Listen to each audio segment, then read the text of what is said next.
Matuto po agad mag-English gamit ang any. Dito na po tayo sa pangalawang ibig na sabihin ng any. Okay? Ito po ang ating halimbawa. Ikaw ba ay may kahit na anong sabon? Do you have any soap? O kaya ikaw ba ay may kahit na anong lotion? Do you have any lotion? So yung kahit na anong po dito, yan po yung any.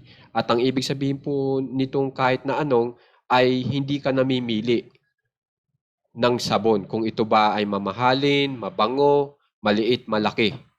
Yun po ang ibig sabihin ng any dito. Hindi ka namimili. Okay? Basta ang mahalaga sa iyo ay sabon yun.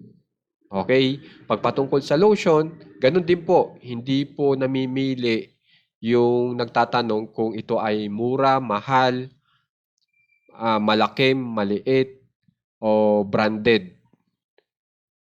Wala po siyang gustong sabihin na lotion na ito dapat o wala siyang idinidimad na lotion na ganitong lotion dapat ang hinahanap ko, wala pong ganun. So, ibig sabihin ng kahit na anong ay kahit na ano.